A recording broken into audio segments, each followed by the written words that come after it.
Farei uma breve apresentação do professor. Ele pediu que eu fizesse uma alternativa curricular, né? Uma coisa muito mecânica, muito fechada, mas eu vou tentar ser um pouco mais poética, certo? Ao fazer sua biografia.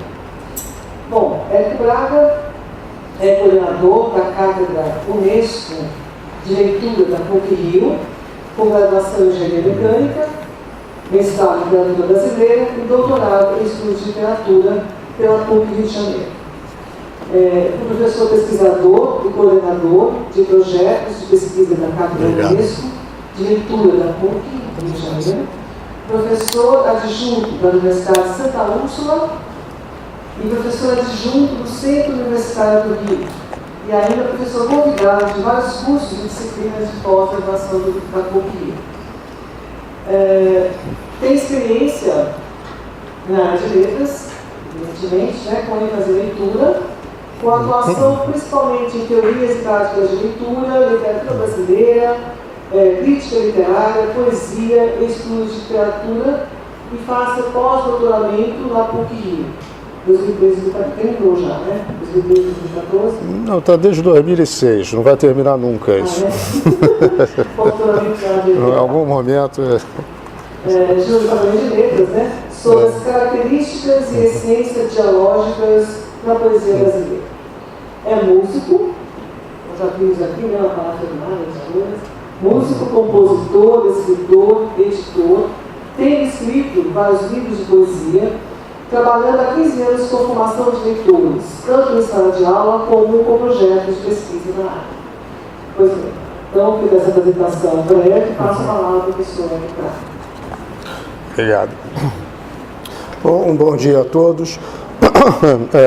Conversava com a professora, que sempre que fazem uma apresentação dessas, a gente acha que está apresentando uma outra pessoa, né? A gente espera a outra pessoa se levantar. Esses currículos são muito cheios de pompa, né? E eu gostaria de começar, primeiro, obviamente, agradecer ao Rafael o generoso convite, mas queria começar com uma poesia. Tá? Para iludir minha desgraça estudo, intimamente sei que não me iludo. Para onde vou, o mundo inteiro nota, em meus olhares fúnebres carrego o olhar estúpido de um cego e o ar indolente de um chinês idiota. A passagem dos séculos me assombra. Para onde irá correndo minha sombra neste cavalo de eletricidade? Caminho, e a mim pergunto na vertigem: quem sou? Para onde vou? Qual minha origem? E me parece um sonho a realidade. O quadro de aflições que me consome, o próprio Pedro Américo não pinta. Para pintá-lo seria necessário a tinta, feito de todos os tormentos do homem. A universal complexidade é que ela compreende, e se por vezes se divide, mesmo ainda assim seu todo não reside no quociente isolado da parcela. Como o professor Carlos falou ontem, é preciso necessariamente você conhecer um poeta, você estudar um poeta e aprofundar-se nessa poesia. No caso, esse poeta é Augusto dos Anjos. O meu poeta é Augusto dos Anjos, o meu poeta primordial talvez seja Fernando Pessoa, e talvez de certa forma, porque sofro dessa ansiedade de influência, tenho me afastado dele tanto como o próprio Pessoa se afastou de Camões. Mas uma vez que você conhece efetivamente um poeta, como no meu caso Augusto dos Anjos, esse poeta passa a conhecê-lo a você mesmo. Você passa a se reconhecer através desse poeta e também passa a reconhecer os outros poetas a partir desse conhecimento. Por isso eu quis fazer esse introito com esses poemas de Augusto dos Anjos, porque talvez sejam esses os poemas que façam a melhor leitura da poesia de Fernando Pessoa.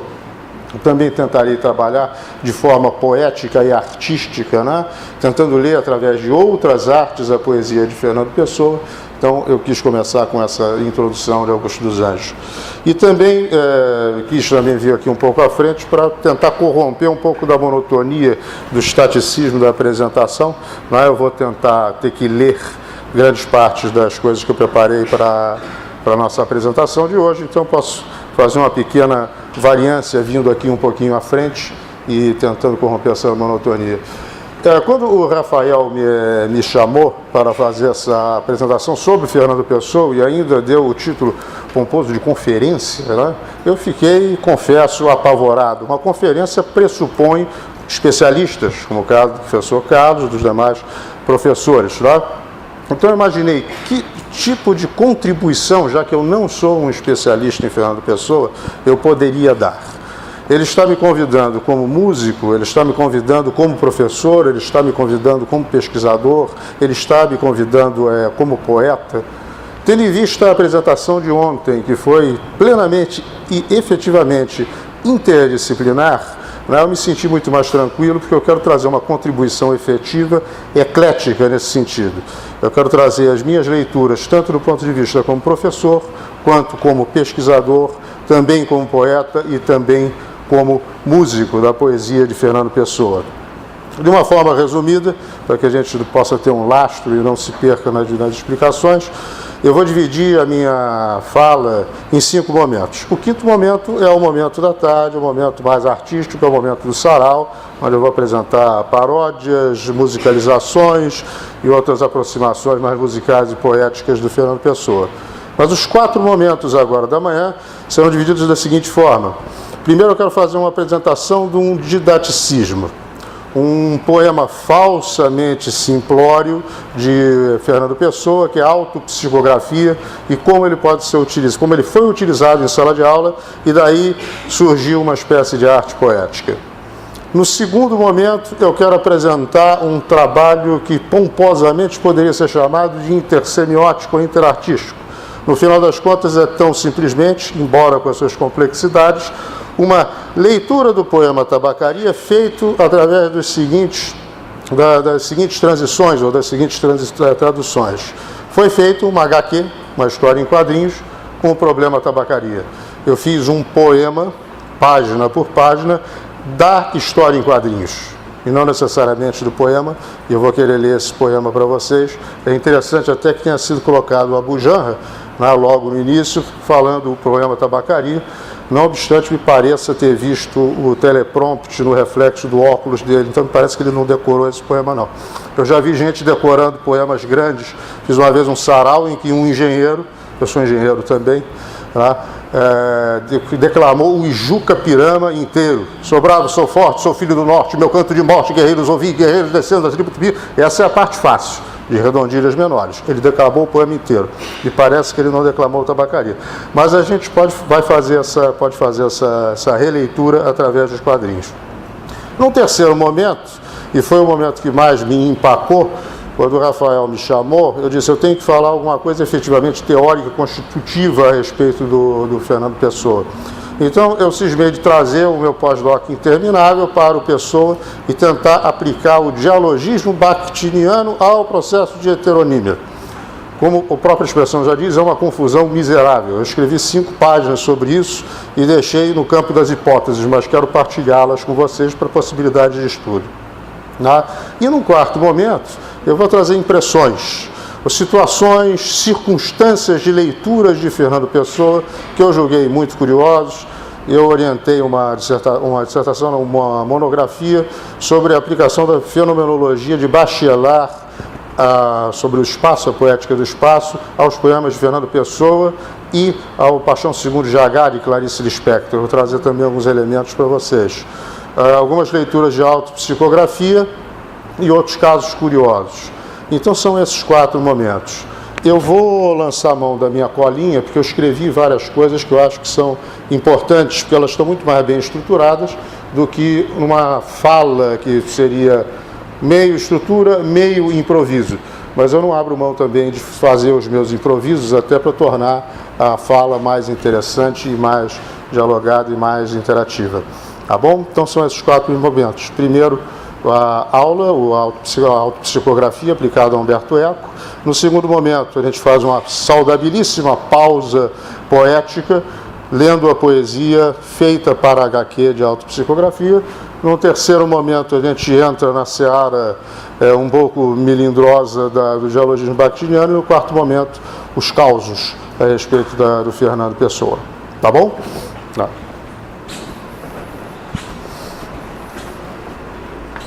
Aqui.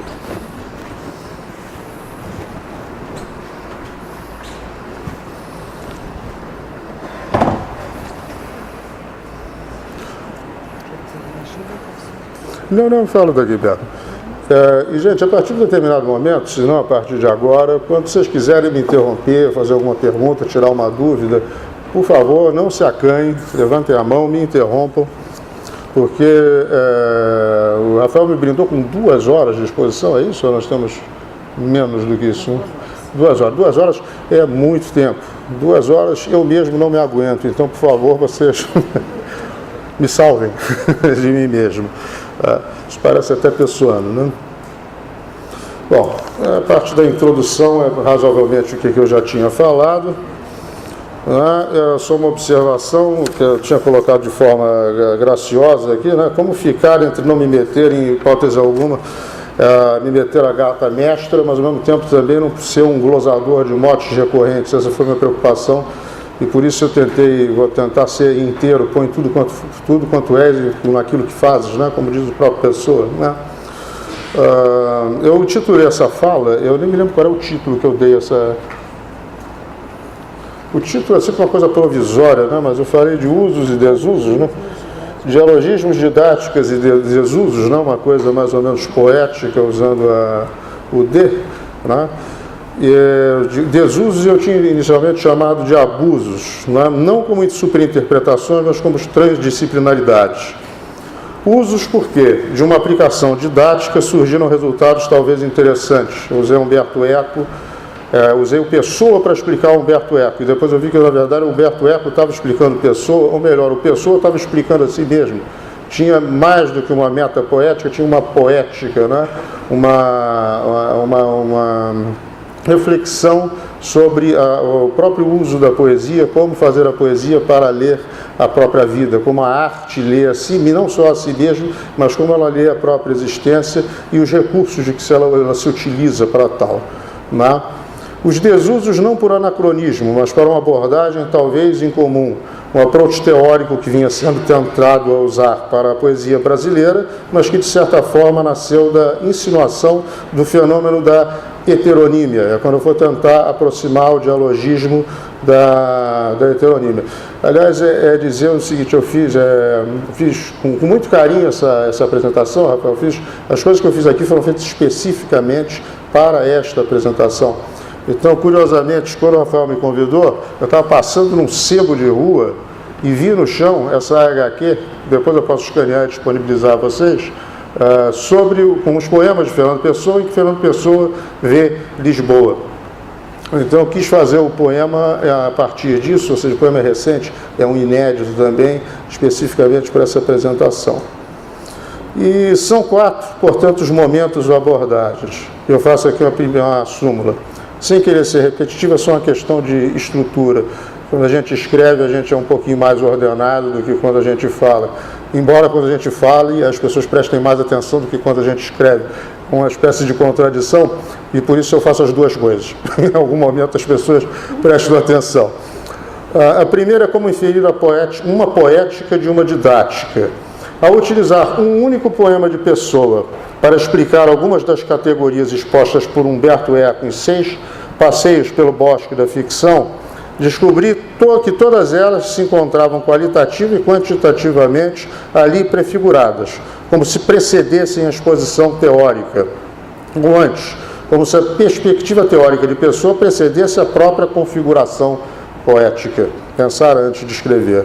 Um poema aparentemente simples que traz em si uma poética da recepção. O segundo momento é de apropriação, isto é, de criação, não de recriação. Trabalharei com uma HQ feita para os poemas de Pessoa, em que Lisboa é retratada por ele. Eu vou me concentrar na criação artística que o quadrinista fez para a tabacaria. Olho por olho, arte por arte. Apresentarei o poema que fiz a partir da intersecção entre um discurso e um diálogo. O discurso é o da análise elaborada para a leitura em imagem pictórica, quadros, para o poema Tabacaria. O diálogo é o resultado expressivo, estético, efetivo entre os quadros, cor, forma, ícones de exposição, e o texto de Pessoa ali expresso também como objeto estético. Uma vez que você faz um desenho desse daqui, você escreve um texto, não é mais o texto. Tá? É uma forma de apresentação estética desse texto. O poema que eu criei foi feito a partir desses dois elementos, ou dessas duas análises, ou dessas duas leituras. É o diálogo entre os dois. O terceiro é mais complicado e talvez mais árido, por isso ele vem somente agora. Analisa a possibilidade de detecção do elemento dialógico, dialogismo, debate, é preciso frisar isso, tá? Não se confundir com diálogos ou polifonias, polifonia de Mário de Andrade, polifonia musical e outras polifonias, né? Conforme elaborado pelo Bakhtin, Voloshinov, Medvedev, depois eu digo o que é isso, em essência e pluralidade de manifestação na poesia de Pessoa.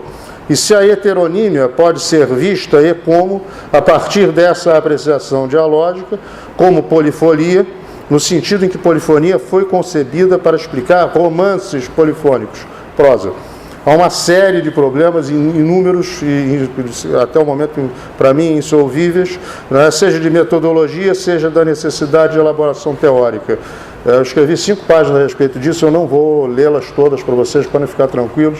Eu vou resumir e depois apresentar as hipóteses para quem quiser um desenvolvimento futuro. Porque o dialogismo que eu trabalho é na poesia brasileira. Eu não me debrucei rapidamente sobre o poema de poesia de Pessoa, tentando ver se funcionava.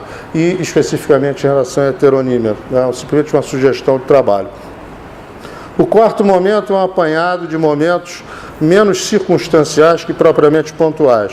São casos e estudos, alguns tendendo ao impressionismo, outros deixando em aberto a possibilidade de análises mais elaboradas. E aí eu falo da monografia sobre Gaston Bachelard aplicado comparativisticamente com Clarice e Pessoa, né, a questão dos espaços. Falo também sobre uma cilada em que eu me meti quando eu fiz a primeira análise do poema Autopsicografia em sala de aula, tá? Alguns riscos que a gente corre quando efetivamente se mete a gata mestra, né? E outros casos. Então vou começar com a aplicação do autobiografia do Humberto Eco, 6 Passeios pelo Bosque de Ficção, a autobiografia. Deixa eu fazer uma introduçãozinha antes de entrar no texto em si. O seguinte, o Humberto Eco prefigura 4 categorias: leitor modelo, leitor empírico, autor modelo e autor empírico. Outros da estética da recepção, como Iser, também trabalham, Ingarden, esse conceito de leitor modelo com outros nomes.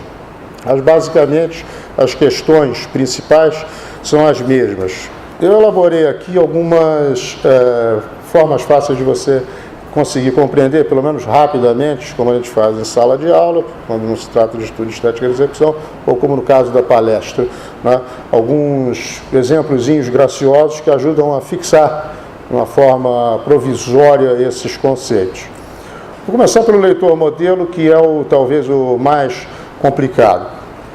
O leitor modelo somos nós, quando nos debruçamos sobre qualquer texto. Só para lembrar, leitor modelo, vou botar o leitor empírico em cima, é importante essa configuração visual. Leitor empírico, leitor modelo, autor modelo e autor empírico. É importante isso, porque no próprio poema aparece assim, visualmente fica mais fácil. Leitor empírico, leitor modelo, autor modelo e autor empírico.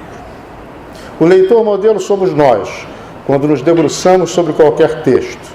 É uma atitude que define uma personalidade leitora, que nos remete tanto a um eu leitor físico, com as minhas experiências particulares, quanto a um leitor daquele tipo ou gênero de leitura, leitor de romances policiais, um leitor daquele autor especificamente, um mais interessado, né, um leitor crítico, quanto aquele que quer ser reconhecido como que mata as charadas, aquele que vai preenchendo as lacunas do texto muito bem, né? Quanto aquele que acha que aquela passagem foi feita exclusivamente para ele e que o autor é um gênio que conseguiu decifrar o enigma do seu coração, né? Você lê e se reconhece naquele autor. São 4 tipos, assim, só para ilustrar o que é esse leitor modelo, mas por exemplo, esse 4, eu chamo de a moça feia debruçou na janela pensando que a banda tocava para ela, né? é aquele leitor que efetivamente se reconhece na leitura e não consegue mais fazer a distinção entre a realidade efetiva do texto e a sua própria realidade. É uma empatia, é um entusiasmo no sentido antigo, o Deus dentro de si, e de repente essa conexão dele com a solução de todas as coisas da existência se faz quase que num estalar de dedos. O terceiro tipo de leitor modelo é o bom leitor. Eu chamo de bom leitor, é como quem diz, bom menino, tirou 9,5 em matemática, 9 em português e tirou principalmente 10 em comportamento. Esse é o leitor modelo, aquele que consegue fechar efetivamente todas as lacunas da leitura. Ele vai aos poucos compreendendo tudo o que o autor vai colocando para você preencher. O segundo eu chamo de cartógrafo, ou não seria certo chamá-lo de crítico, mas é o leitor mais interessado. É aquele que conhece aquele tipo de literatura e aos poucos vai reconhecendo marcas da poética daquela forma de escritura. Então ele não tem só um conhecimento experiencial, sensível da leitura, ele tem outros conhecimentos, ele tem as suas referências bibliográficas e metodológicas para reconhecer aquela escritura. Mas em todos os casos, preste atenção, o leitor modelo é esse bom menino, esse modelo de leitor que todo autor quis sempre para si. Ele vai pegando aqueles elementos e construindo o seu ligue os pontos, que antigamente tinha nas palavras cruzadas e nos jogos, que se vendiam nos jornaleiros. Existe também um leitor modelo que não se distingue um pouco dos demais, mas de certa forma é uma espécie de leitor modelo também, que é um leitor meio bartesiano, orgiástico, E ele aproveita para si elementos do texto para resolver os seus problemas ou extrapolar aquelas significações. Então o texto é muito mais feito para ele do que para o próprio autor em si. O texto é uma oportunidade e um pretexto para ele desenvolver outras textualidades que ele tem latente dentro da sua própria criação. Todos eles se enquadram dentro da característica desse leitor modelo. Eu estou nesse leitor modelo aqui. Agora, uma coisa que eu gostaria de adiantar é o seguinte: quando se faz a leitura, nenhum de nós tem, como dizia Tobias Barreto, uma alma para pensar e outra alma para agir. Nós somos efetivamente a ação. A leitura é a simultaneidade de todos esses métodos, de todas essas ferramentas, de todos esses processos. Quando nós lemos, nós estamos nos comportando simultaneamente como leitor modelo, como leitor empírico, estamos trazendo a imagem do autor modelo, estamos adivinhando um autor empírico que não é o autor biográfico, tudo isso simultaneamente. A leitura é essa implosão de categorias que ainda assim existem, não obstante sejam sanfonadas nesse processo de leitura. A coisa que eu gostava de dizer para os meus alunos é o seguinte: gente, Humberto Eco não está inventando isso, não. Eu não estou fazendo isso daqui para justificar o meu emprego como teórico, que nem sou teórico. Eu utilizo a teoria para fazer minhas leituras. Essas coisas existem. Esse leitor modelo, esse autor empírico, não são categorias abstratas. Elas fazem parte efetivamente do processo de leitura. Acontece que quando eu preciso tentar entender como é que isso funciona, eu preciso ser, de certa forma, um pouco científico, humano, das ciências humanas, e tentar entender como é que esses processos funcionam. E para entender como esses processos funcionam, aí sim eu tenho que criar categorias, articulações, algumas terminologias, o mínimo possível, porque é uma coisa que o próprio Antônio Cândido pratica, alguns professores falam: se eu não conseguir explicar as coisas em português, é porque eu não entendi efetivamente sobre o que eu estou falando. E é por isso que eu também faço questão de parar o texto e tentar explicar as coisas. É para eu tentar provar para mim mesmo que eu entendo daquilo que efetivamente eu escrevi. Bom, no sentido inverso, eu falei desse leitor modelo. Nós temos o autor modelo. O que seria esse autor modelo? E já vou chegar já ao poema do Pessoa, para não ficar muito na teoria. Eu chamo do autor modelo, o primeiro eu chamei de Moça Feia debruçou na janela e o Bom Menino. O autor modelo eu costumo chamar de Quero Ser John Malkovich, não sei se vocês assistiram o filme, é o titereiro, O autor modelo é quando você olha para cima e vê que tem um sujeito realmente mexendo as cordinhas para você sentir determinadas emoções, ter determinadas curiosidades. O autor modelo é quando você vê aquelas séries do Flash Gordon da década de 1940, 1950, e quando o raio da morte está se aproximando do peito dele, cenas dos próximos capítulos, você fica naquela expectativa se ele vai morrer ou não. Você já sabe que ele não vai morrer, tá? Mas você vê claramente ali uma edição. Uma edição é uma coisa propositadamente colocada conscientemente para criar um determinado efeito. Talvez por isso o cinema seja tão interessante, a televisão, de analisar, não a televisão, mas o trabalho visual hoje em dia, porque determinadas coisas ficam muito claras quando a gente vê a arte visual. Para detectar o que seja o autor modelo, quero relatar uma experiência minha que eu tenho com o meu próprio pai. O meu pai, ele é escritor também, mas eu costumo brincar presunçosamente, que é o único caso na humanidade em que o pai puxou ao filho. Porque eu comecei a escrever quando eu era muito moleque, depois fazia a minha dissertação de mestrado e ele revisava a minha dissertação de mestrado, dava urros, dizia que eu escrevia mal demais, mas eu aprendi na base da cacetada, é a única, frisando, o professor falava ontem, eu quero um amigo que me critique, o cara que elogia é meu inimigo, as manifestações, você é um genial poeta, essas coisas que você vê em sarau, isso é a coisa mais danosa, daninha para a criação artística que possa existir. Então, meu pai me dava essas chicotadas, eu era sempre muito boêmio, aí o que acontecia? Eu chegava às 2 horas da manhã, da farra, e começava a escrever minhas coisas, a minha dissertação. Minha dissertação ficou boa, ficou uma maravilha, não ficou uma loucura muito grande, não, sobre Augusto dos Anjos. E ele acordava às 5h30 da manhã para corrigir. Então, além de eu ter uma escrita de engenheiro poeta, que é uma coisa transordinária, né?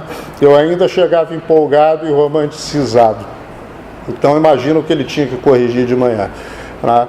E ele se empolgou, tanto pelas minhas escritas, e começou a escrever, tanto que escreveu mais do que eu. Né? Eu comecei antes, ele começou depois, tem biografias, tem romances, tem crônicas, ele é um excelente contista também, e a gente escreveu algumas coisas juntos. Mas a coisa curiosa em relação ao autor modelo é o seguinte: antes de ser escritor, meu pai era meu pai, então contava histórias para mim. Eu comecei a ter gosto pela poesia por causa de Essa de Queiroz. Esse escurinho, eu vou falar mais devagar. 1, 2, 3, 4, 5. Quando vocês acordarem, vocês serão leitores. Pode acender tudo, de repente, não? Tá bom para vocês assim? Vocês são tímidos, aí eu não preciso ficar. Tá ótimo. Obrigado. Então, meu pai recitava Essa de Queiroz, como se fosse poesia. Os Maias, eu fui ler justamente a Capital, li tardiamente, fiquei impressionadíssimo com a Relíquia, um dos livros mais lindos que eu já li também tardiamente, mas já conhecia inúmeras passagens, porque ele chegava, na época em que ele era boêmio, chegava e ficava recitando Essa de Queiroz de cor. Mas ele recitava aquilo e contava as histórias da meninice dele. Ele era de internato, era farrista, era jogador de futebol, então tinha histórias extraordinárias para me contar. Né?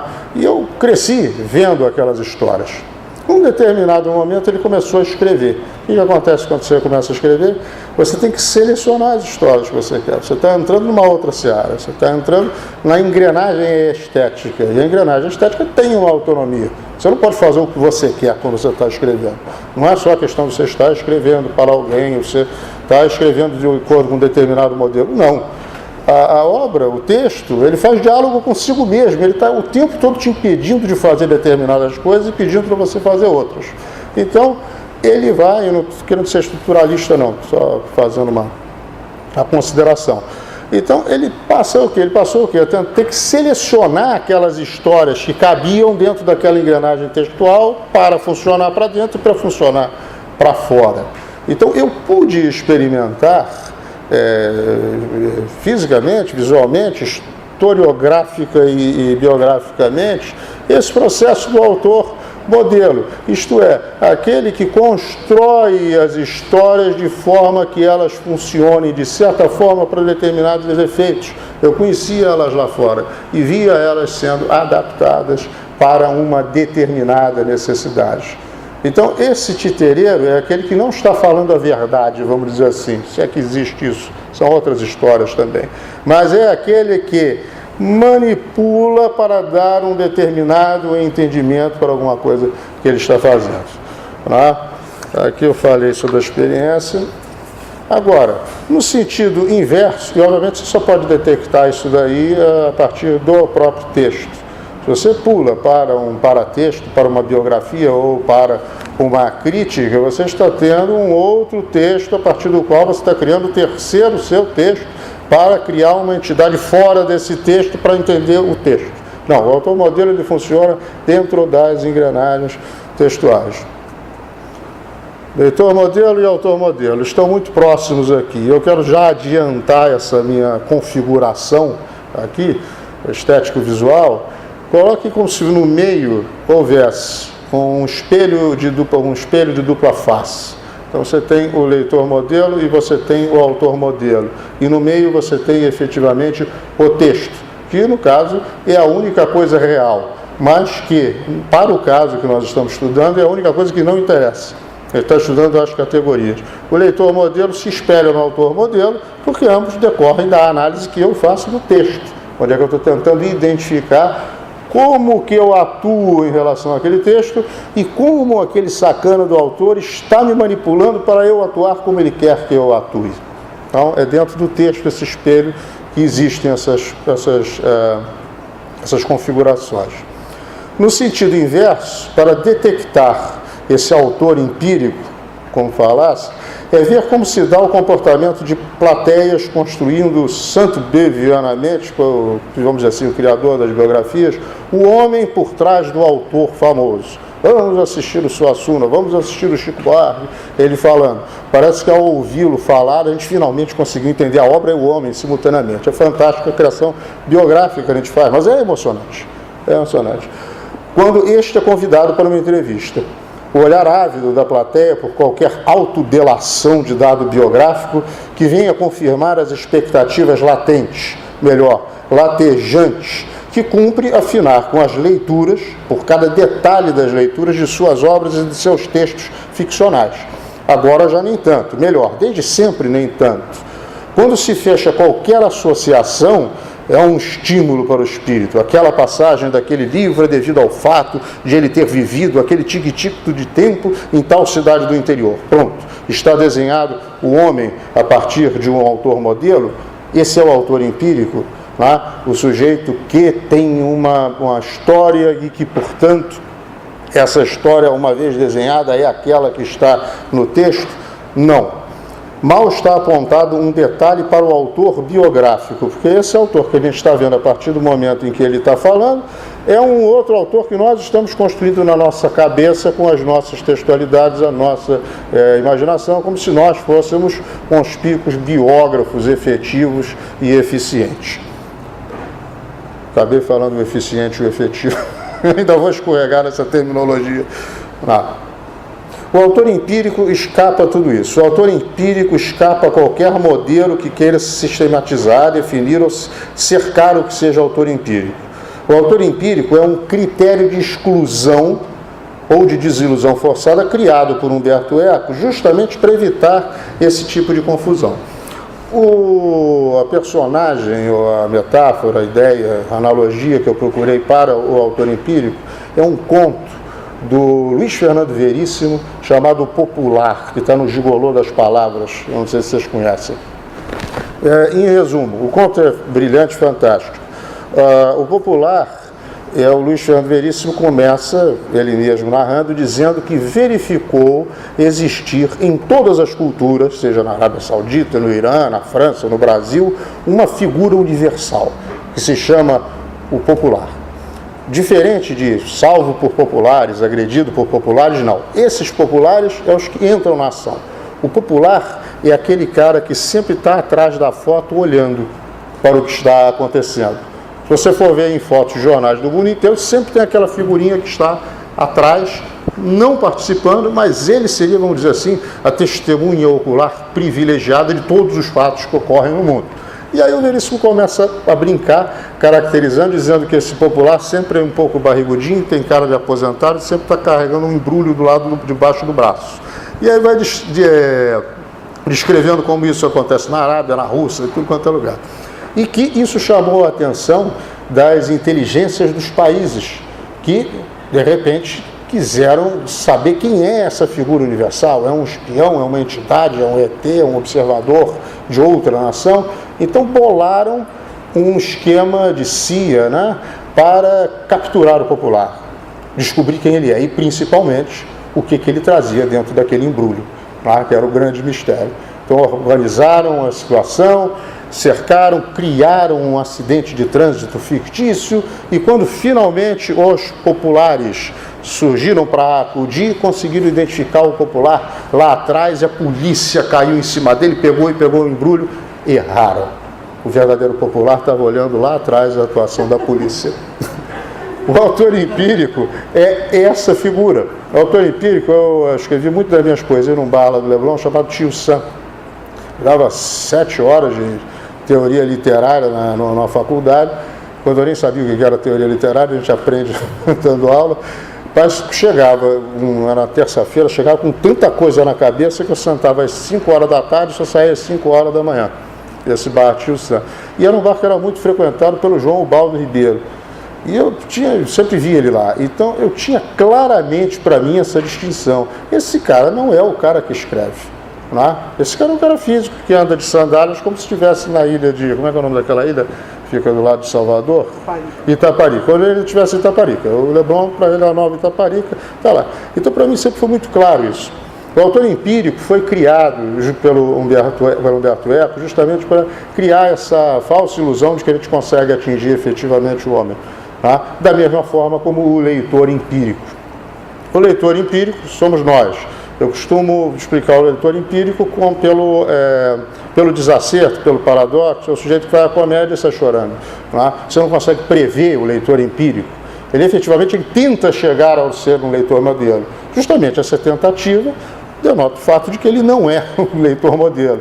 Ele é um sujeito vário, com diversas emoções e possibilidades de interpretação. E para entender esse leitor empírico, eu costumo citar o exemplo do André Chará. O André Chará era um compadre meu, amigo ele era irmão de um amigo da nossa cidade, ele era mais velho, mas ele era meio devagar, por isso que andava com a gente, que nós éramos mais novos. E uma vez no cinema Leblon, numa daquelas pré-estreias, antigamente tinha pré-estreia, que só ia adolescente para fazer zoeira. Tá? Era uma confusão, ninguém conseguia assistir o filme. E começou uma discussão, uma bagunça. Era um monte de palavrão dito lá na frente, um monte, que a mãe de não sei o quem, e não sei o que do não sei o que da mãe, que eu não vou, obviamente, nem chegar perto do que as pessoas estavam falando lá. Vocês imaginem as coisas mais baixo calão possíveis e imagináveis. Tá? De repente, era naquela época que o cinema tem aquela janelinha, né, e sai o filme pela janela, ele levanta a mão, bloqueia o filme e resolve participar da função. Cala a boca, ô trouxa!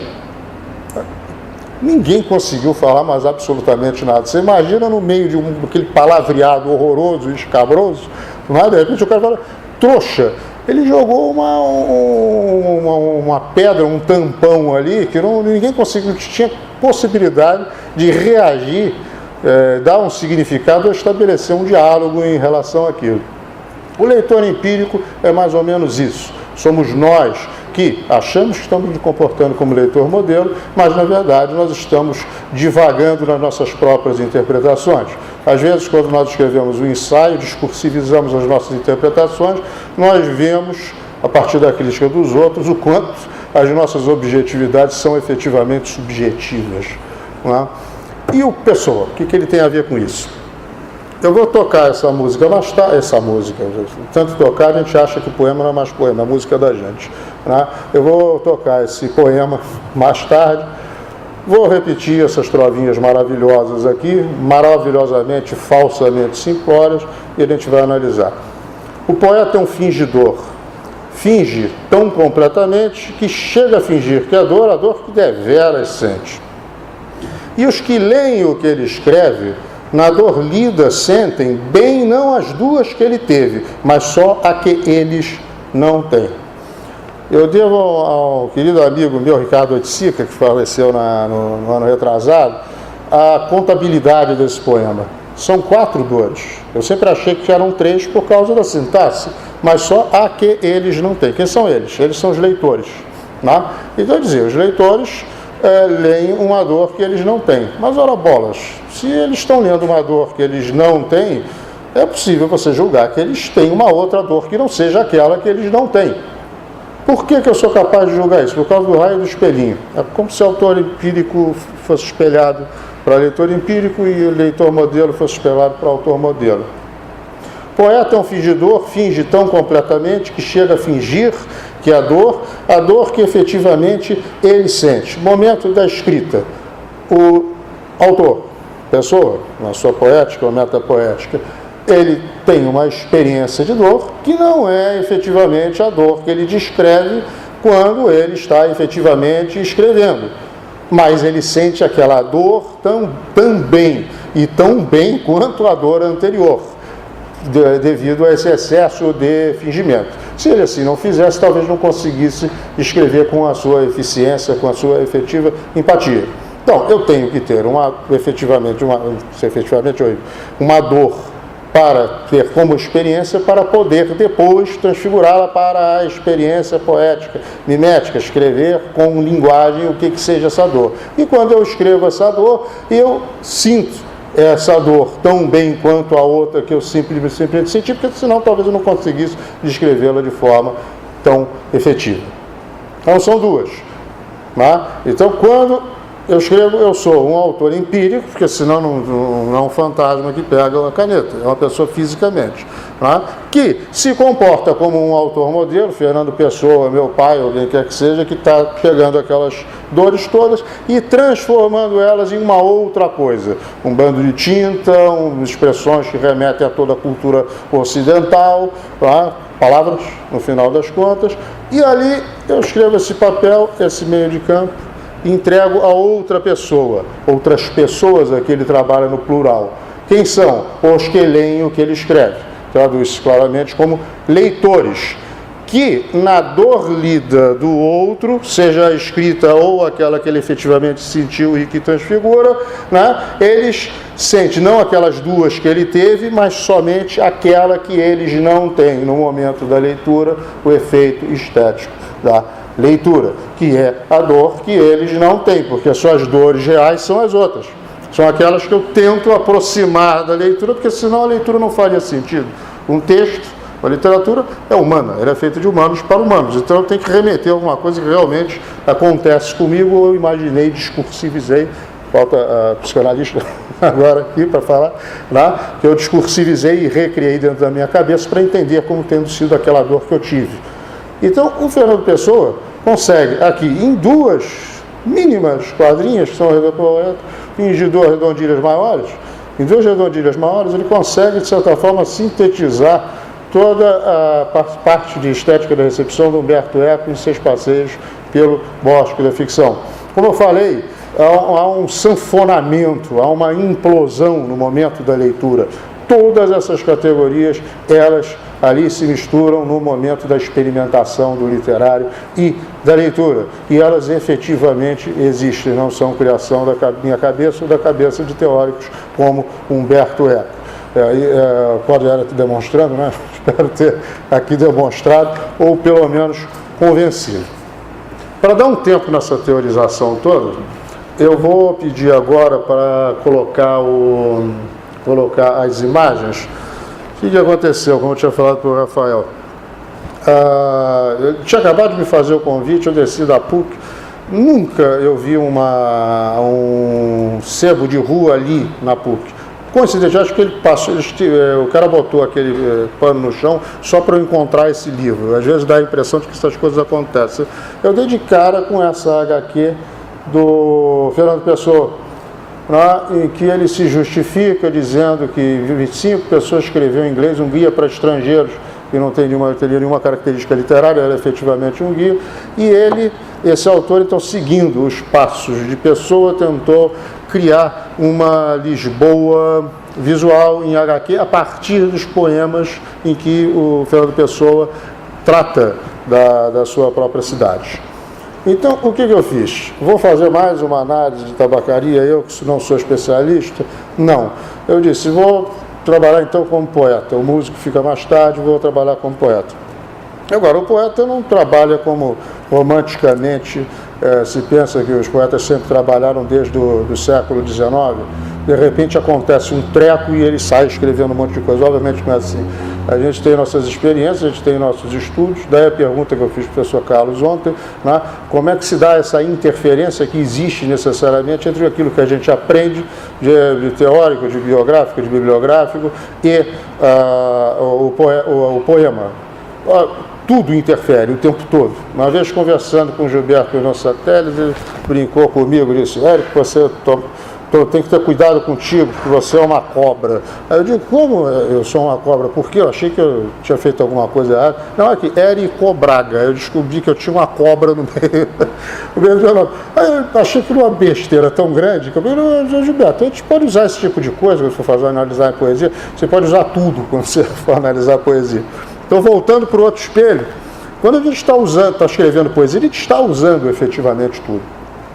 Então, o que eu fiz foi o seguinte. Primeiro, obviamente, já havia lido Tabacaria, já também tinha lido alguma coisa a respeito do Tabacaria. Você lê de novo, faz novas anotações, pontua na cabeça ou no papel.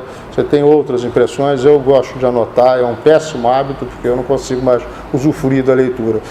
Para mim, o meu instrumento de leitura não é mais o olho, é o lápis. Se não tiver um lápis, eu não consigo ler. Isso é péssimo. E aí fui fazemos as nossas anotações, conjugamos aquilo que as pessoas falam também sobre tabacaria, e aí eu fui analisar o desenho. Analisei primeiro o desenho como desenho, com meus parcos processos e ferramentas de interpretação semiótica, qual seja, analisar paralelismos, cores, tipo sangra, qual tipo de tinta que o cara está utilizando, quais os ícones que são utilizados no desenho, e tracei para mim mesmo uma impressão geral e específica, analítica, né, sobre o desenho. Em seguida, analisei e tentei entender qual a relação que esses ícones, que essas linhas, esses paralelismos tinham com o poema de Pessoa.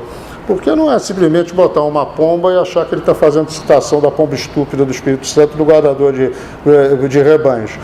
Ou quando ele fala de paralelos ou de coisas incônias, eu não me lembro qual é a expressão, pares, simplesmente coloca duas portas paralelas. Isso é óbvio, precisa haver esse tipo de referência, mas tem outras coisas mais sutis. Quando ele fala do tédio, o cara realmente retrata o tédio no desenho, expondo uma série de telhados em sequência, com a mesma angulação. Você repetir a angulação é um tédio arquitetônico, efetivamente. Isso não é feito por acaso, isso é feito de propósito, como eu falei da edição. Tudo que você escreve em música, que você faz com trabalho de imagem e que você faz em poesia, tudo é de propósito, qualquer vírgula. Se não for de propósito, passa a ser, porque senão você não pode analisar também. E feito isso, eu parei e fui aí analisar o efeito que me causava esse diálogo da imagem com o texto, com o texto em si. Feito tudo isso, eu abri uma garrafa de vinho, aí sim vou escrever o poema. Tá? Ele é feito a partir de todas essas confluências, de todos esses diálogos. Eu fiz um poema para cada uma das páginas. Eu não sei se consegue mostrar a página inteira.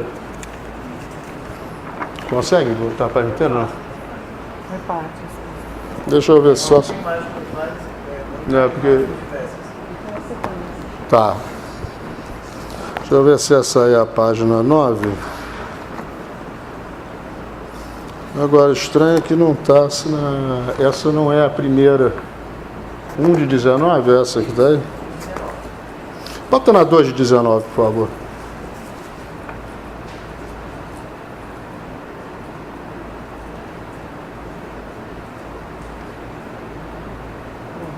Ah, tá. Tá ok. Bota na 3 de 19, por favor. Eu estou achando estranho que não parece estar na ordem. Ah, tá, porque são as páginas iniciais. Tá certo. Não, está na ordem certa. Pode começar com a 1, por favor. Desculpa, é porque eu escaneei também as páginas iniciais, e não é o início do poema de Tabacaria. Essa é uma das páginas, bota 2, por favor, e aí eu começo a ler a partir da 4.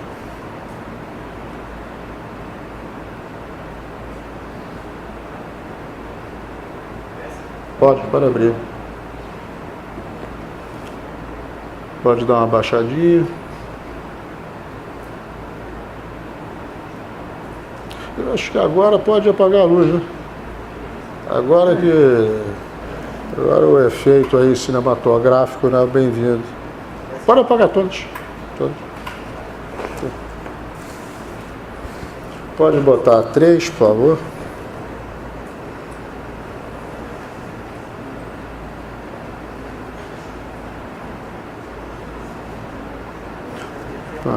Pode botar 4. Essa é a folha de rosto.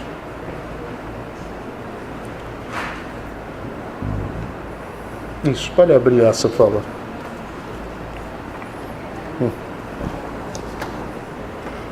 Pode baixar, pode botar no meio.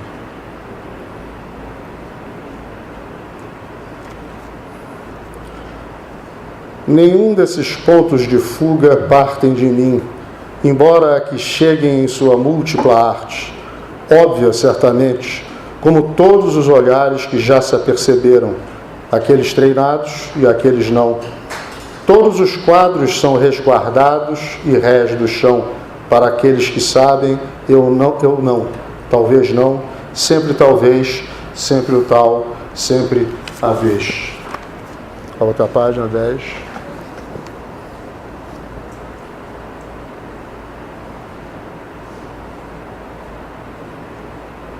Pode abrir. E aí pode ir descendo. Não há o que me leve à grandeza, nem o fumo, nem as pausas, nem o insigne paralelismo das linhas calvas que se cruzam por parecerem-se. O horizonte é uma abstração turva de cores simples, não em sonhos, tampouco em prazeres. Pode botar 11.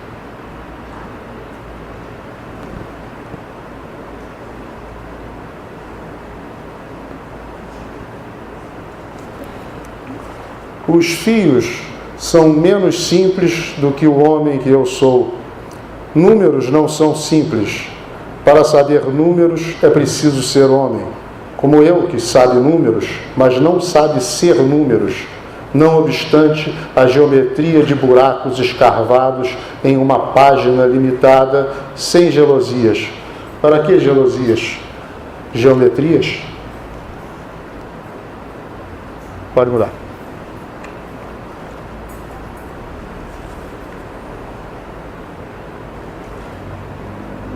Aí já está melhor. Pode deixar assim. Não sou... Acabou. Sumiu. Alô? Está com pinto de que acabou pilha, né? Passar para ele. Obrigado.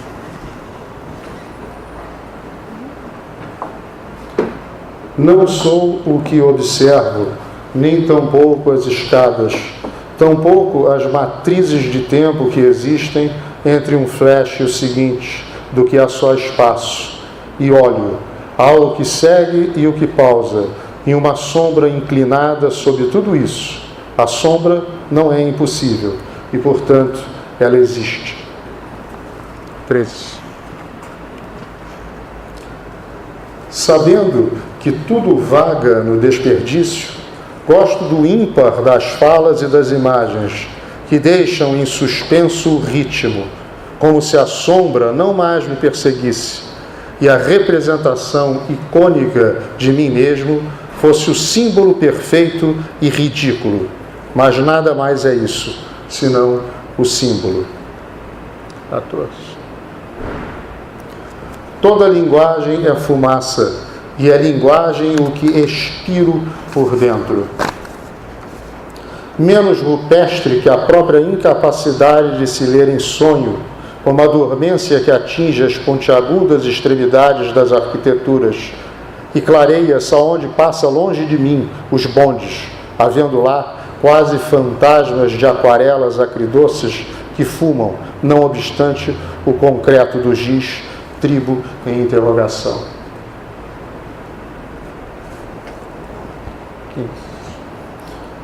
Dentro da homeostasia conspícua das intersubjetividades, essa palavra de baixo calão, que não se cruzam nunca senão nas cores signícias, a pluralidade é uma falácia diante de qualquer egoísmo faminto. Os seres continuam distantes e dispersos. E quem sabe dos gênios, senão as energias que não servem senão a um fim? As esquinas? Aos encontros feios das engenharias e engendrarias ilusas? Ao bicho mais estúpido do mundo, inútil, suspenso em edifício cariátide, águia sanca do urbano mundo ali?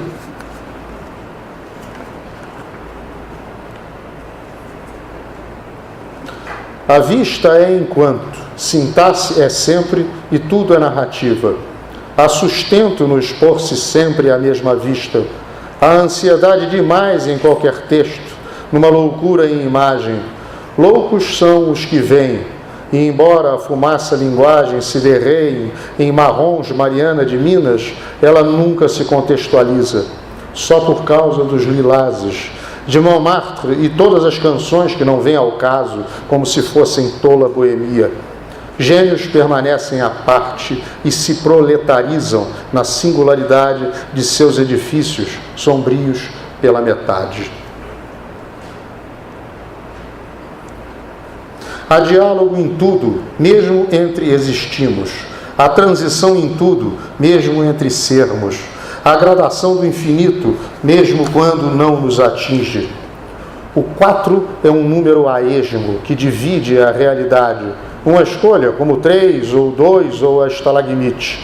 Quem passa pela vida inteira, reto e paralelo, ergue-se feio contra o acima, não se deforma na estreitura da sua fala, não se abala a vista e não se torce ao negativo do mesmo estreito, como quem não verga, mas vinga, sem nenhuma forma de respeito ou se vitima. Há um doce na mão de pessoa, como se ele fosse uma menina, e inúmeras noites estreladas, como se não fosse a tabacaria um cenário, senão radiante, defronte o quarto de Arles. Nem tampouco o outono é uma metafísica, desculpem, uma metáfora alegoria para um romanticismo atrasado esperando por filosofia. Há muito que as gangorras só pendem para um lado. As ironias são feitas para servir nunca aos poetas. Por isso seus desenhos, os dos poetas, são tão retos. Por isso os poetas que as usam deixam de ser poetas e viram modernistas. Os poetas nunca se sujam de chocolates e muito menos são vistos por meninas sujas. O poeta é a visão concreta na janela nunca vista pela menina, que não sabe o quanto ele é são antes do ópio ou da vida ou da rima. Quanto se crê por se ler e por ler, losango de pipas, e nem precisa o vento para saber o quanto se pulveriza se ler nas torneiras que se torcem à leitura. Há muito entre a fronha, a meia e o escrito, que são lavadas pela pele de cada parte do corpo, que nem são a cara, que não aparece nunca, quanto mais em foco. A máscara é feita da borda da banheira de barro, a borda que é de barro, manufaturado por tintas de Deus ou de homem. A banheira é só geometria, ângulo e escolha e cultura tridimensionalista, dizendo que é banheira e você acredita. As meias não são pernas, o pano não é fronha, os losangos não são textos. Tudo como uma pessoa não se quer, mas se cita.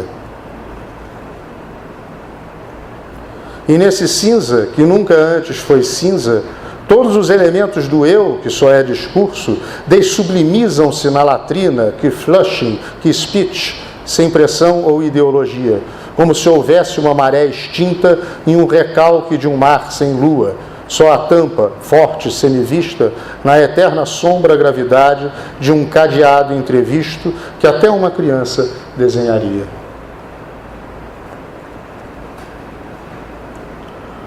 Os homens não são como as sancas, as platibandas ou portfólios, ou não são, antes só uma interrogação. As marquises são como as portas, elas não chegam, elas são a própria existência. Mesmo penetradas, continuam virgens, são divinas. E é por isso que estão nos desenhos. Nem os desenhos são só versos quadros com destinos incontroversos. Sinto-me agora no metrô do Rio, em que é proibido fumar. Está no 22? Bota no 22, no anterior, por favor.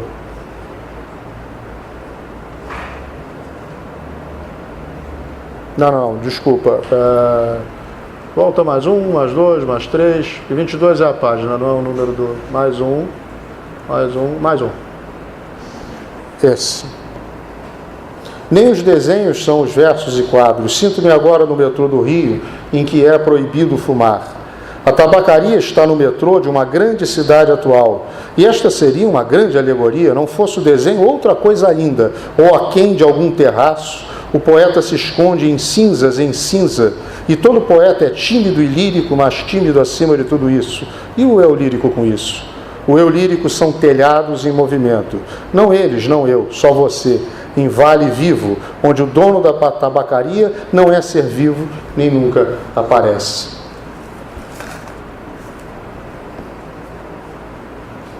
No quadro indistinto de tijolos que lembram as madeirinhas de casas de brinquedo amolecidas, em que todos nós brincamos, talvez só eu, mais ninguém, nessa corrente de ladrilhos em que as casas são ladrilhos, mas ressurgem como línguas ou versos, casas vivas, morridas, e não obstante em veias brancas, algodões sobressalentes que não querem ser nuvens, mas algo além, como a representação da morte em outras culturas que nunca nos pertencem.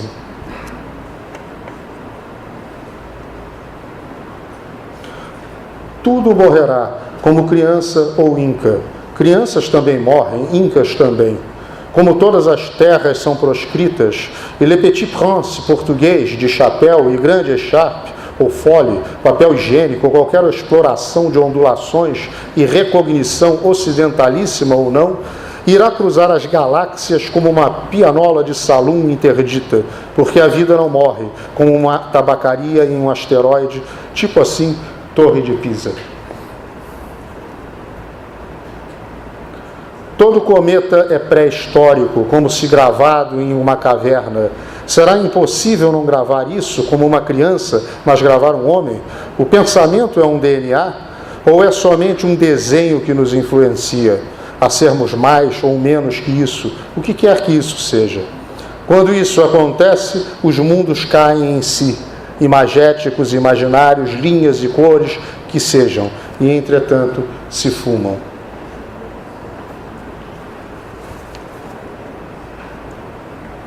Há muito que um sopro sai de sua boca e convence muito pouco qual seja o sabor.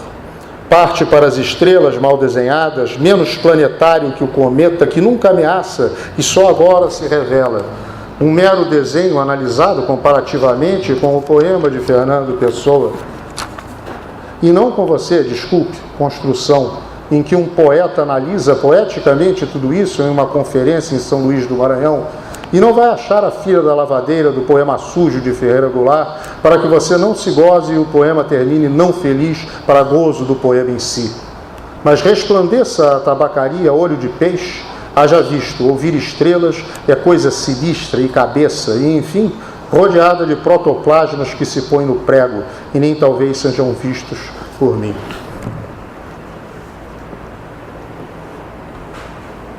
O último cometa partiu com sua linguagem, aquela que deu origem aos humanos, e o modestíssimo poeta foi o único que o assistiu. Um bigode é o de tantos. E assistiu Esteves com tantas estrelas que até parecia os Estados Unidos do Brasil, sem metafísica. A nuvem de linguagem partiu para daqui, talvez, a 90 anos, como o cometa de Halley, só fumaça de rabo. A tabacaria se inclina como uma reverência ou como um vício? Nem sei se esteves. E o soforrealismo se faz pop e se desconstruiu. Talvez um beijo, talvez a luminária, talvez. Não é jogo de paciências ou de palavras cruzadas, o que de vitral se planifica, o longe se faz próximo, e cada quadro do outro quadro se distancia em apriorística e metafísica. O puzzle em Lego se torna quando o si nunca transborda por não pertencer a um só cadinho. De longe, toda a cidade se comporta em foco, nenhum quadrado é um ninho e nem mesmo a recorta, aborda, a tinta sangra e borra. Fechando. Vi só o descrito. O resto se escafedeu como metafísica lambuzada e suja. Metafísica é como em um quarto escuro se procura um gato preto que lá não está. Estive a procurar o meu negro gato em um quarto escuro que não estava lá. No caso, nem o quarto nem eu. A gata comeu.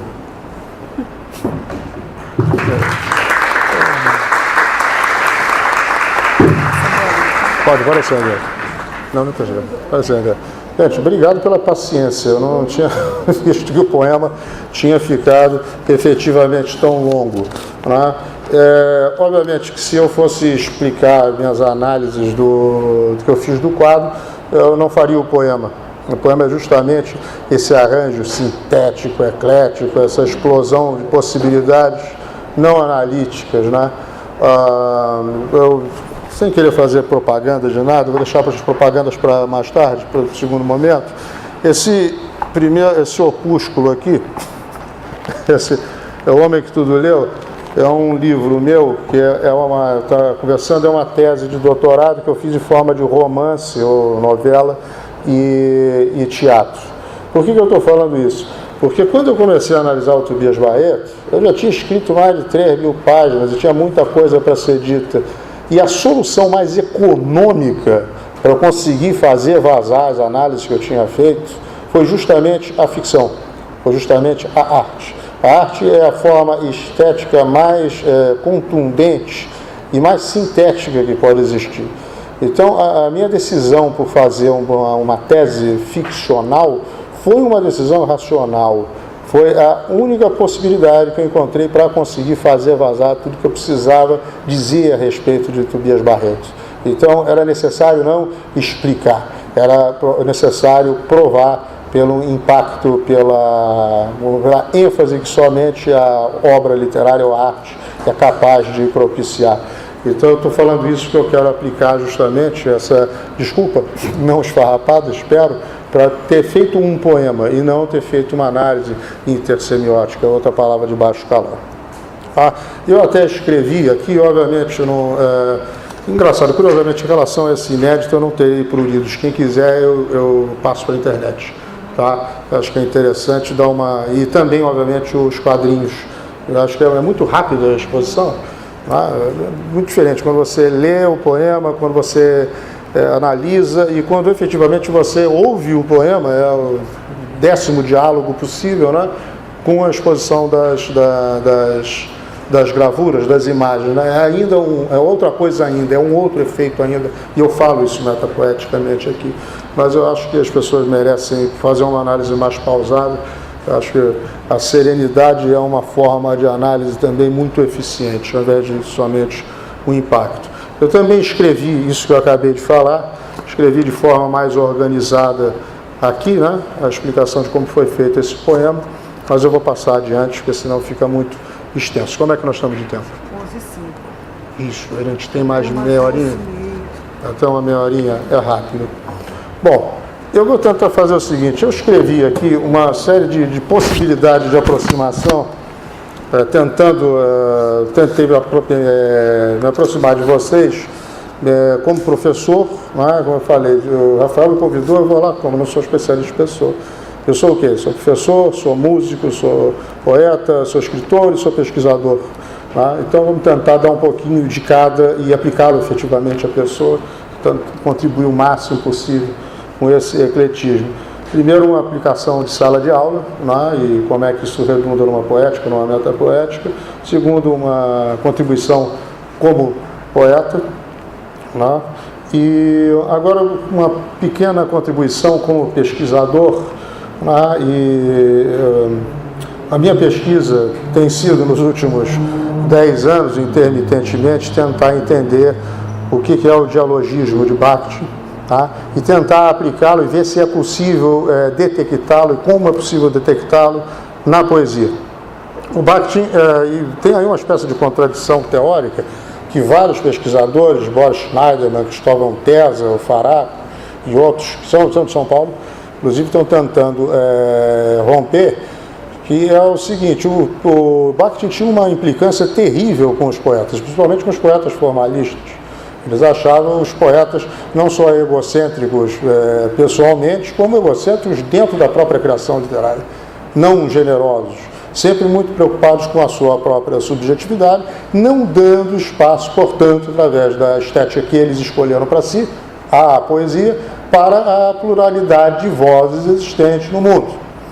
E o Bakhtin, curiosamente, ele vai se afastar da poesia, vai criticar o formalismo, vai criticar a imanência, a perspectiva da imanência na poesia. Existe a literariedade, a poesia é poética em si, porque ele tinha muito mais interesse na vivacidade das relações humanas e ele dava preferência à fala, né? E não à langue, à parole, né?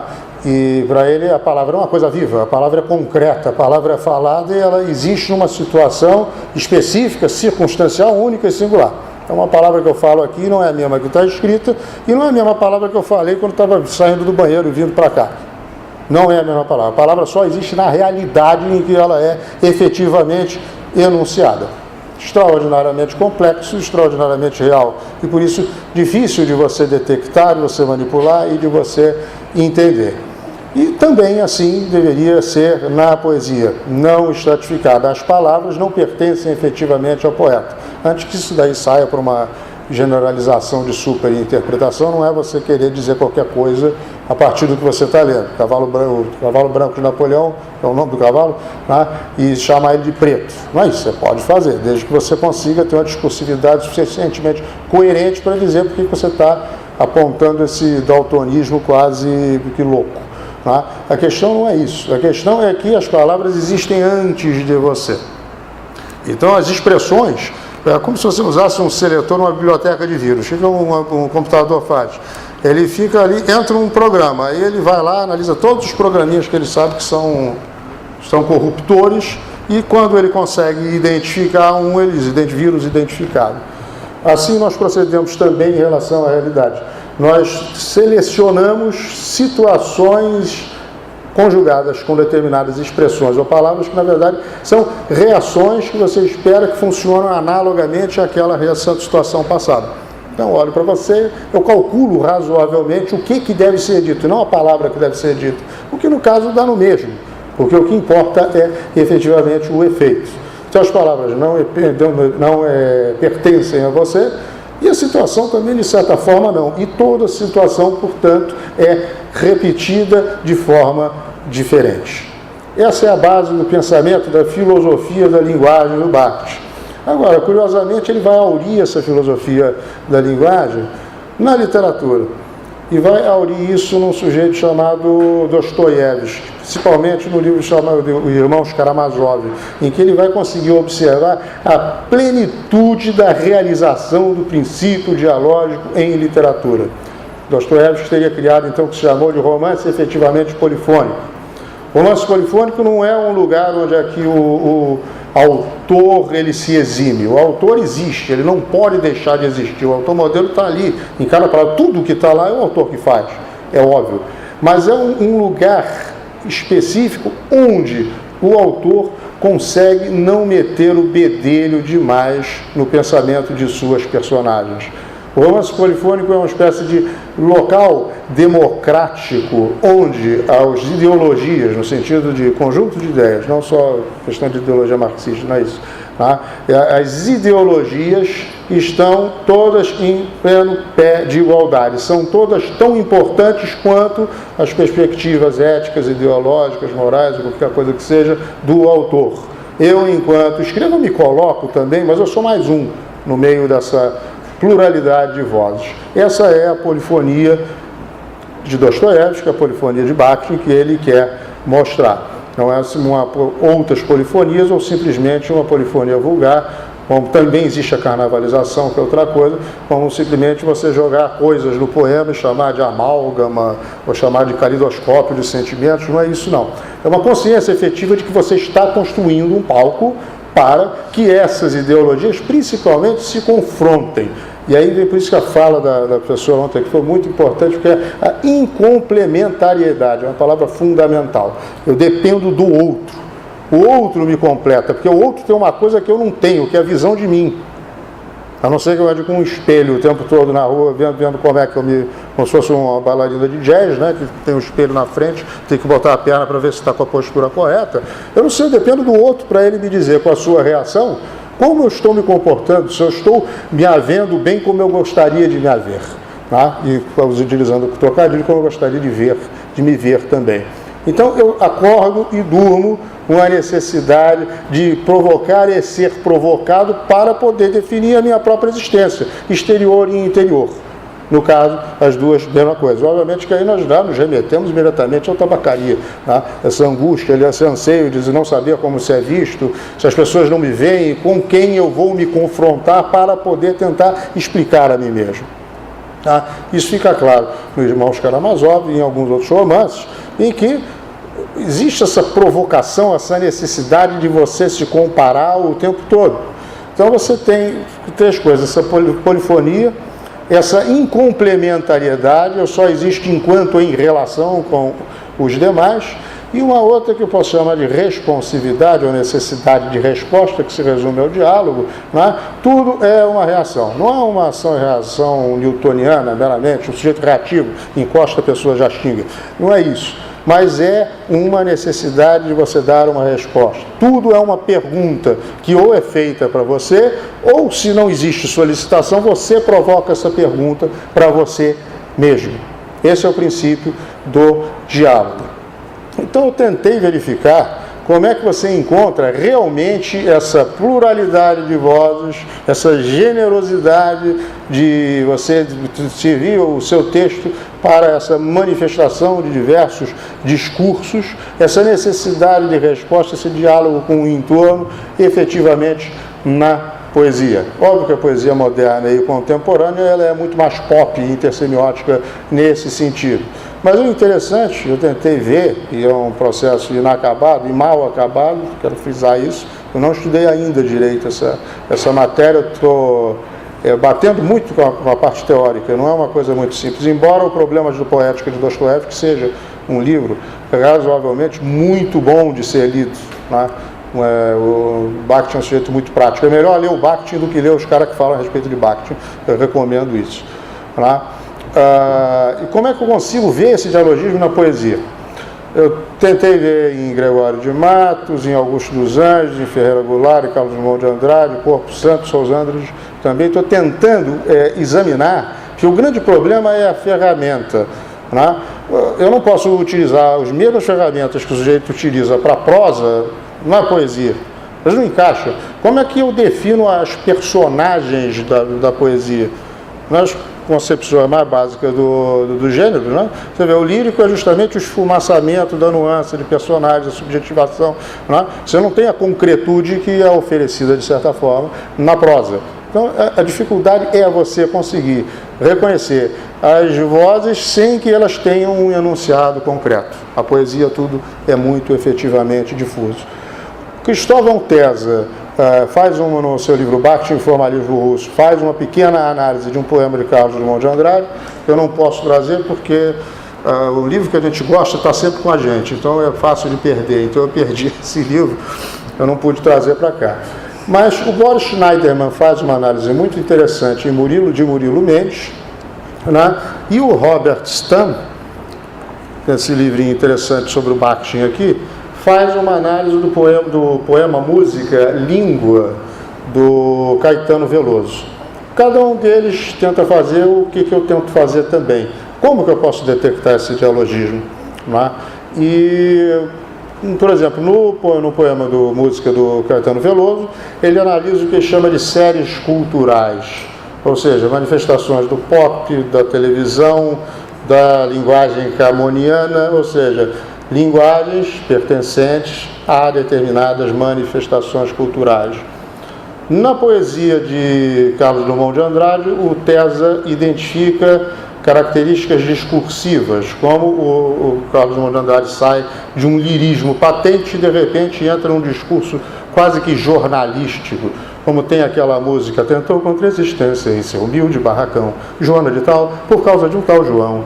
Depois de medicada, retirou-se para o seu lar. Daí a notícia carece de exatidão. Chega isso, é uma linguagem totalmente jornalística, transformada num sambinha